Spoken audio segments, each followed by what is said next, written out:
All you homeowners have unique needs. Some feel the need to leave up holiday decorations year-round. Others have the need to use their garage as practice space for their new metal band. And because each homeowner has unique needs, Geico helps you get the right coverage for your home and what's in it. That way, you get exactly what's right for you, even if your needs are unique. Get more with Geico. Other shows we have for you to enjoy at myclassicradio.net. The Avengers was most certainly not a household name in South Africa prior to the radio series. With no national television service until 1976, the mechanism simply was not present in the country to show television programs to mass audiences. While many other countries reveled in the filmed adventures of John Steed and company, South Africa was not equipped to join in the fun. The series took Britain by storm and made a major impression in the American markets, being that greatest of rarities, a British series given a network transmission slot. However, as a film series, rather than a videotaped one, The Avengers was able to gain a modicum of exposure in South Africa through film rentals. Come and listen at myclassicradio.net.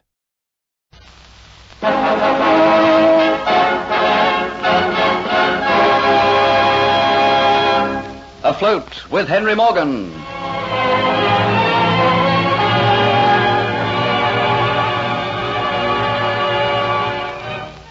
Dolores Pizarro, masquerading as Antoinette de Lacy, makes Geoffrey Hunter fall in love with her, so that she can get from him the secret to Henry Morgan's plans. Not realizing what he is doing, Geoffrey tells her all he knows. Diaz tells Kitty that Geoffrey is in love with Dolores, and hints that harm will come to both Geoffrey and herself. Kitty doesn't believe Geoffrey is in love with Dolores, but is frightened of the threats Diaz has made. So she goes to Geoffrey to warn him, and he promises to talk of this later in the Dolphin Tavern. Morgan tells Geoffrey that he now knows the full details of the raid he is going to make on the Nicaraguan coast, and tells Geoffrey to return with him to the ship, where he will discuss the plans. So return with me, Hunter, to the Flying Gull, and we'll go to my quarters and talk in privacy. Will it be all right to leave the men to the loading, Captain Morgan? Matthews can take the tally. He's a good man. He'll keep the crew moving to get those provisions aboard. Oh, Captain Morgan, I noticed late this afternoon a strange arrival in the harbor. A drab, black-looking sailing ship. It dropped anchor over there, but I doubt if you can make it out in the darkness. I know, lad. I saw it myself. She's from London. London, eh? Yes, but she's not many happy sailors aboard. She's a convict ship, full of poor devils come to sweat their hearts out in the swamps in the heat of Jamaica. Poor devils. You take the plight of convicts and slaves very much to heart, don't you, Hunter? Yes. I hate the very sound of bond servant or slave. You'll soon get used to them sailing with me. After a raid, I usually bring back a few hundred Spanish slaves to be sold here.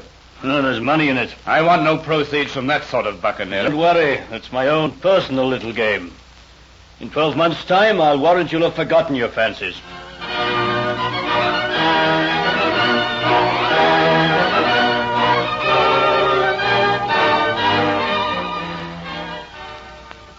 Sit you down, Hunter. Help yourself to a drink. Thank you, but no. I'm all ears to learn what you have to tell me. Look you again at this map. See? The coast of Nicaragua. Tonight I received word from my spy. The mule train has arrived. You know where? Yes. See this spot here? Mount Santa Paula. That is where we go. But, Captain Morgan, that's not a coastal town. Why, it's inland. You couldn't make a raid in a town which is not on the coast. Your men are seamen, not soldiers. That is where the treasure is, and that's where we're going. But to take seamen off a ship and expect them to fight like soldiers, why, they'd be cut off and wiped out. You've not looked closely at the map, lad. Santa Paula is not on the coast, I admit, but it is on a river. A river? You would take your ships up a river? Why not? I've done it before. But at the mouth of the river, there's bound to be a fort. There have been other forts. You've a lot to learn, lad, about buccaneering. We'll leave Port Royal so that my little fleet arrives at the mouth of that river at the darkest part of night, when there's no moon, and the ships will be hushed and no sign of light or life. If we do this, My ships can sail past that fort. Yes, but you have to return. Yes, that's all right. Santa Paula is only a matter of 3 or 4 miles up the river, and it is deep and wide. They'll not expect an attack. We'll take them by surprise at night. Darkness makes men fear. And by morning, the town will be ours. A certain number of men will return by land. The fort is built to withstand attack from the front. But attack from the rear, it won't take long to overcome the garrison that's quartered there. I see. It sounds like a dream to me. It has its chances, it has its risks. That is why I like it. Although the Spanish think that they've put their treasure out of reach of my hands, they are by no means fools. They'll be alert for some little time, but as the days go on and there's no sign of Captain Morgan, they will relax. You do not intend to sail immediately? Oh, no, not yet. The other ships coming with me have to be provisioned yet. But unless you attack soon, are you not afraid that the treasure may slip through your hands? When you arrive, you'll find it's already on its way to Spain. Look, you lad, you do not think I'd leave a thing like that to chance, do you?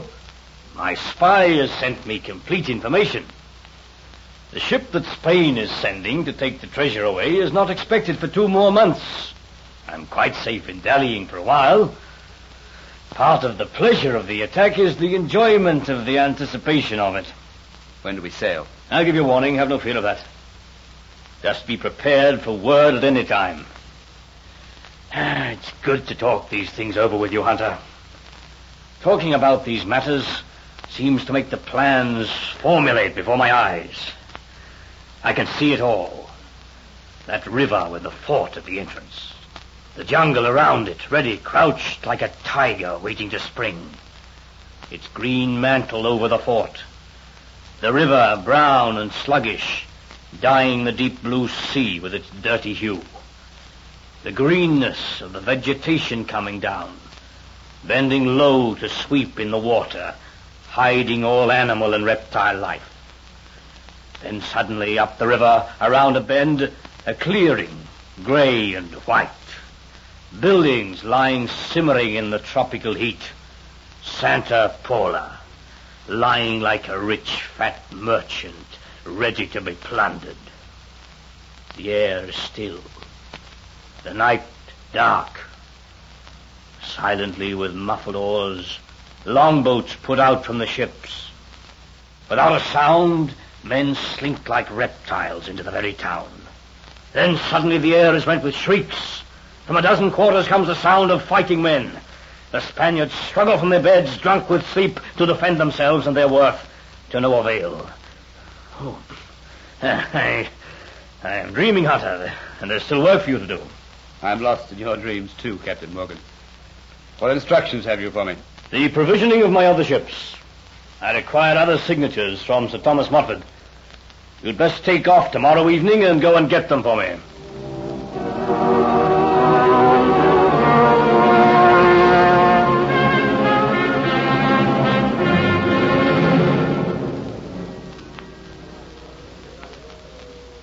I came as quickly as I could, Kitty. Come with me into the storeroom where we were once before. I have to talk to you, Geoffrey. What happened between you and Diaz earlier tonight? He was a little drunk, and he made all sorts of insinuations. Oh, what sort of thing? I cannot tell you here now. Come inside the storeroom.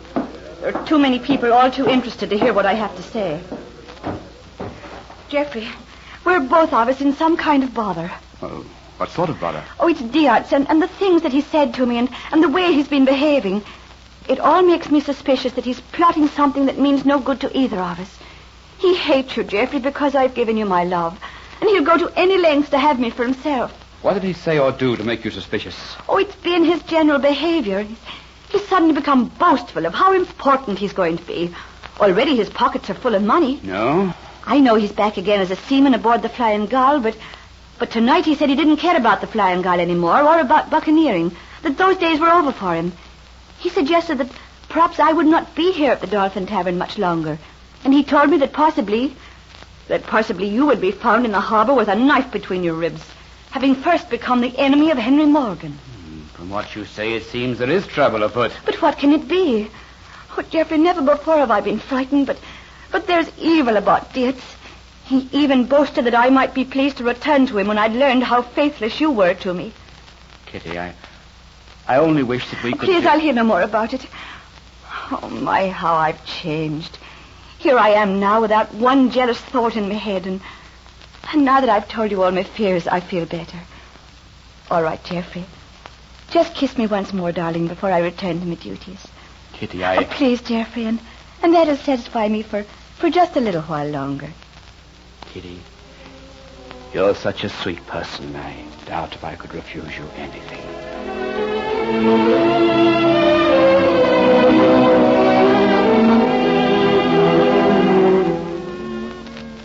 I have some papers here from Captain Morgan which require the signature of Sir Thomas. Very good, sir. I'll see to it right away, sir.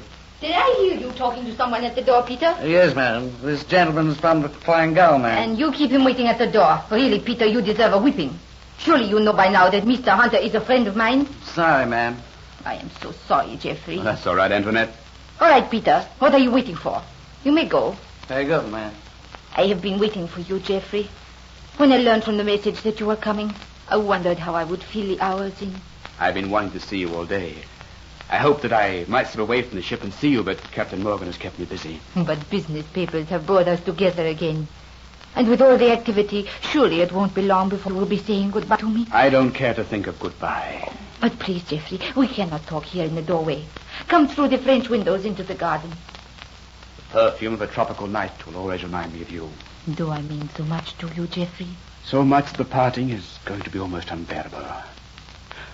I was right, Antoinette. I should never have fallen in love with you. But it has meant so much to me. Come with me into this arbor. The shrubs hide us from the eyes which might be prying from the house. You sound so sad tonight, Geoffrey. As though it were goodbye. It might be goodbye. The times I will see you again are going to be very few. Captain Morgan told me to be prepared to sail at any time now. Then he has the news he has been waiting for? Yes. And it is dangerous, isn't it, Geoffrey? Oh, I can see by your face. I think the scheme is crazy.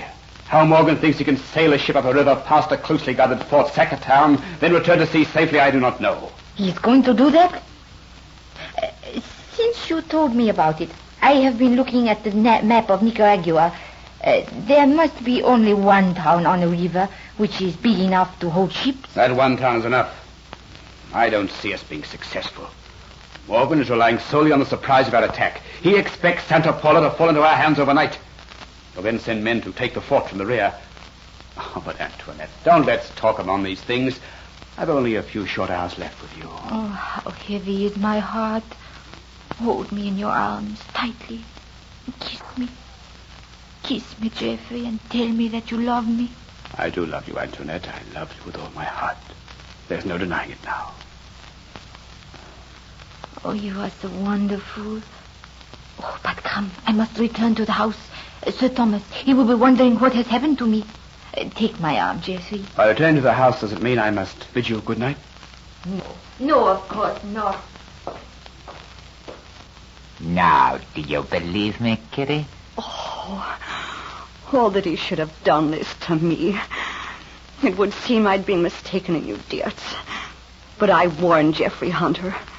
I warned him to beware if he played me false. Very well. We shall see now. We shall see. Geoffrey is now caught in the trap, and with Kitty's love turned to hate, will she try to destroy him? Listen to the next episode of Afloat with Henry Morgan.